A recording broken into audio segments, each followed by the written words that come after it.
that's it right there. This is where Cody died. Narcan has been seen as a silver bullet to revive people overdosing on opioids. But now an animal tranquilizer creeping into the street fentanyl supply is making Narcan less effective at saving lives. And in some people, there are documented reports that the Narcan simply does not work. It's called xylazine. It's some kind of horse tranquilizer. We've collected data that shows this deadly combination has been quietly killing people in the Tampa Bay area for years. It's affected my family, it can affect any family. Let's see what's brewing.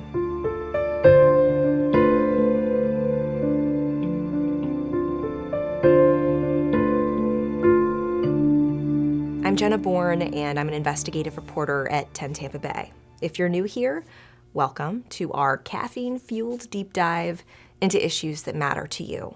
Make sure you subscribe so you don't miss an episode.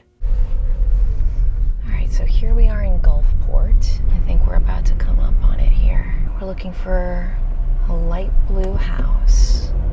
I think that's it right there. Yeah, that's it. This is where Cody died. A short walk from the beach, this is where Cody Heilig took his last breath. In a shed behind this Gulfport house, a shed the owner tells us he tore down after Heilig's death. Handsome man. He was very handsome. It's hard to think of him as man. I still think of him as a little boy. Yeah. His family tells us they thought he had stopped using drugs. They thought he was healthy.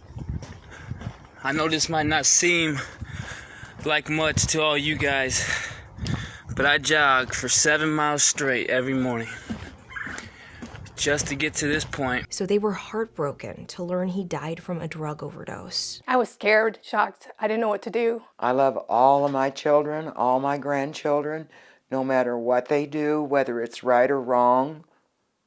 I still love them. But there was something about Heilig's death his family didn't know until we called them. He died with an animal tranquilizer in his system, xylazine. It's a veterinary sedative, mostly used in large animals like horses and cattle. I actually had to Google it after I was contacted about this interview. I never saw the autopsy results from it. That autopsy says her son's cause of death was fentanyl and xylazine toxicity. I think people need to know about it. So do we, because we've got a problem here.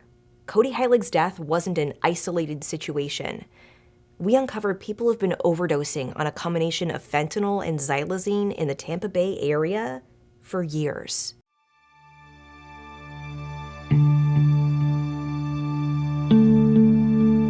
In July, Tampa Fire and Police were called out here to this intersection because 7 people were overdosing on the ground. Once you get over about 6 people, we consider that a mass casualty incident, right? There's more people than there are responders. This is 34th Street North and Osborne Avenue in the Jackson Heights neighborhood. The police report on this says all 7 people were struggling to breathe and some were unconscious. First responders gave them Narcan. Police claim that one man who was overdosing later told investigators that he thought they were buying cocaine. But the white powder officers reported they found out here in plastic baggies tested positive for fentanyl and xylazine, not coke. All of the people found ODing out here on the ground survived. Not everyone is that lucky. In February, the Pasco Sheriff's Office took these images of used syringes and Narcan near a man's body in Hudson. The medical examiner later found he died from an overdose on fentanyl, xylazine, and other drugs. To learn more about xylazine, we drove to the UF Health Medical Lab in Gainesville. We work with medical examiners to test blood and urine and other fluids and tissues from decedents. We wanted to talk to this guy, forensic toxicologist Dr. Bruce Goldberger. Since xylazine is not approved for use in humans, is there any legitimate reason why a dead person might have xylazine in their system? There is absolutely no reason for a decedent to have xylazine in their blood or other fluids and tissues. It's a medication that is for animal use only. Street drugs containing xylazine are sometimes sold under the names trank dope, sleep cut, Philly dope, and zombie drug. But like we saw in that mass overdose in Tampa, people don't always know their drugs have been cut with xylazine. People who don't overdose might just think they got the good stuff. researchers have talked to users who say that xylazine gives fentanyl legs. Basically, it makes the feelings of euphoria that they get from fentanyl last longer. Gulfport police claim they found texts to a known gang member on Cody Heilig's phone 2 days before his death saying, "That stuff is good," and "I need more heroin" in Spanish, which could indicate he didn't know what drugs he was actually getting. According to the CDC, when xylazine is combined with opioids, it increases the risk of fatal overdose because it can cause slowed heart rate, low blood pressure, and slow, ineffective breathing. It's pretty sad because people have absolutely no idea what they are ingesting and what the potential outcome could be. In an August report, researchers at Yale wrote that xylazine first started popping up in Puerto Rico in 2001.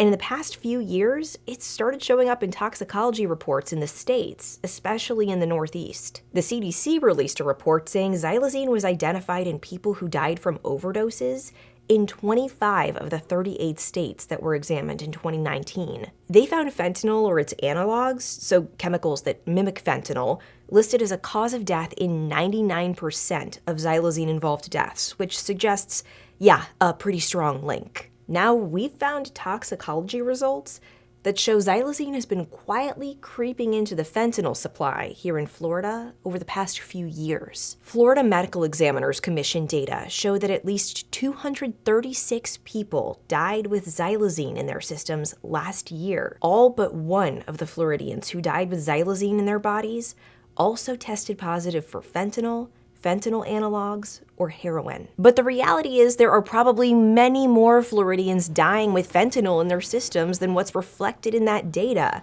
because the commission didn't even ask medical examiners to report xylazine in 2021. That was all voluntarily reported.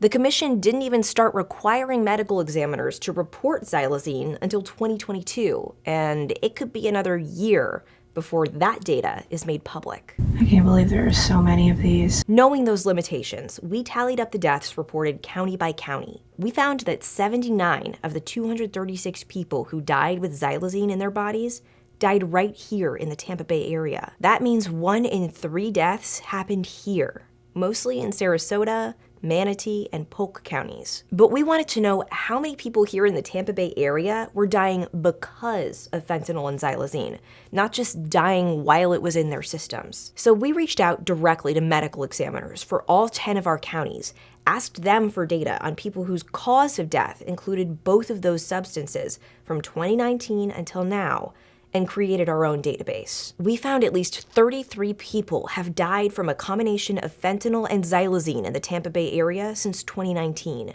12 people in Polk County, 8 in Manatee, 7 in Sarasota, 3 in Highlands, 1 in Pasco, 1 in Pinellas, and 1 in Citrus. Hardy, Hernando, and Hillsborough counties reported no deaths caused by xylazine and fentanyl. As the drugs emerge in Florida, we have to modify our procedures so we can identify routinely these drugs. So while maybe a year or two ago we didn't do a great job with xylazine, but right now we screen every fentanyl overdose case for xylazine. The go-to overdose medication for fentanyl is something you've probably heard of by now, naloxone, better known by the brand name Narcan. So if it wasn't for Narcan, how many people would be dead in Pinellas County? A whole lot. The only reason I'm still here is because I keep Narcan in my house. I do see it as a saving grace for the community. I think everyone should have Narcan in their house. The problem is, naloxone or Narcan, it doesn't work on xylazine because xylazine's not an opioid. So if someone is overdosing due to fentanyl and xylazine, the Narcan will only mitigate the effects of the fentanyl and not the xylazine. And so what does that look like in practice? In practice, it makes the treatment and the saving of lives more difficult. What's going through your mind in those moments when you're giving somebody Narcan and they're not waking up? So when you see that the Narcan's not working, then we go to the next best thing. Okay, how do I manage his airway? How do I make sure that the circulatory system stays in homeostasis? What are the things that I need to do to keep him from going into cardiac arrest? When paramedics like Tim Burnham show up to treat a person who's overdosing, They don't know for sure what drugs that person has taken. They have no way of knowing if someone has xylazine in their system or not. We don't have toxicology in the field when our medics go out on the calls. So we kind of look at signs and symptoms for any overdose, right? And our paramedics do not know what they're gonna run across, what drug has this patient taken, or person taken, and did they mix it with several others. The only way to legally get xylazine is with a veterinary prescription. So how is it getting mixed into the street fentanyl supply? We asked the Food and Drug Administration, and they tell us, well, they don't know. They don't know whether xylazine is being diverted from the animal drug supply or if it's being illicitly produced. Last month, the FDA sent out alerts about xylazine, including its interference with naloxone and the risk of severe necrotic skin ulcerations. Now, if you didn't go to medical school, those are skin wounds where the tissue dies. They are really tough to look at, but if you do need to see what those wounds look like, we've got a link for you in the video notes below.